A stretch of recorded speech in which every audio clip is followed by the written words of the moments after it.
Yesterday, it could be described as a whirlwind, but I also think it could go down as one of the biggest success stories in what I call the Trump doctrine, the use of the economy in foreign affairs. Absolutely. He is the world leader. He is our strong president. And what he is doing is exactly what he said he would do during his campaign. And he is making America great again, strong again, healthy again. What a great agenda.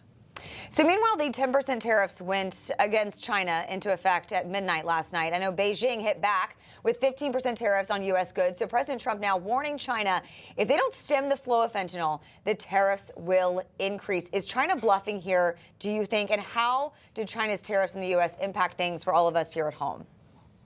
Well, I remember when I was in China maybe 5 years ago, and they told us that they had made fentanyl illegal. Well, fast forward to where we are now, and they are responsible for the fentanyl coming into our country through China, through Mexico, through Canada. And so with these illegal aliens doing what they do, we have to draw the line in the sand, which we did do.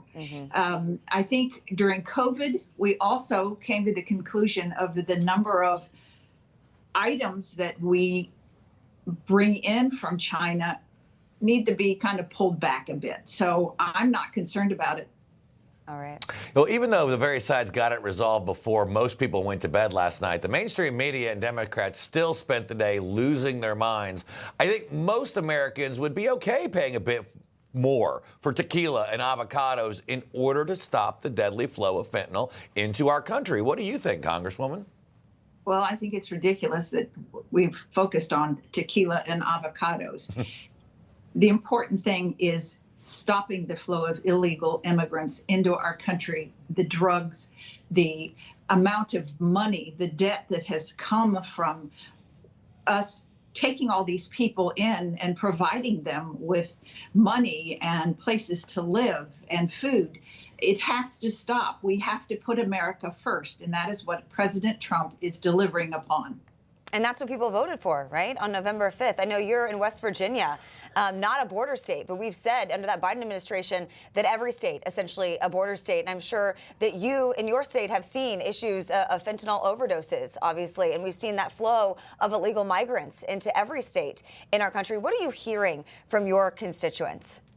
Well, as you've mentioned, drug addiction has been a serious problem in West Virginia. And quite frankly, for the entire country now, the leading cause of death for the Americans from age 18 to 45 is fentanyl. It's drug overdoses. And so, yes, my small state has had a terrible time, but that goes back to, again, some bad policies that make bad things happen. But we have regrouped. But again, we've got to stop this drug pouring in across our borders, and he's doing it. He's delivering. Yeah, Congressman, one of the things that we've been talking about a lot this morning is the efforts to cut back on government spending, the Elon Musk-led Doge efforts. And you see the left, again, losing their minds. Not only are they losing their minds on tariffs, but now they're losing their minds on USAID when we're seeing millions of dollars spent on things like transgender cartoons and operas in Colombia, and us spending millions of our tax dollars to promote tourism in other countries. I know the House has the power of the purse, but doesn't this have to happen? We've got to stop the spending madness. 100%. And Jody Arrington on our budget committee, he has been talking about it as long as I've known him. And having business owners, people looking line by line at the budget, at the spending, is what we have to do, because government just begets more government and begets more government. And it's time that we pull back on these ridiculous expenditures that we're doing that aren't helping our country one bit.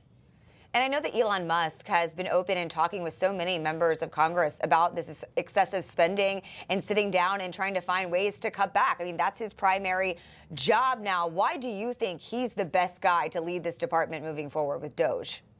Well, look what he's done in his life and with his businesses. He's a master at what he's doing. And, our president asked people to help, And by golly, he's got them. Information. Truth is freedom. Is Newsmax.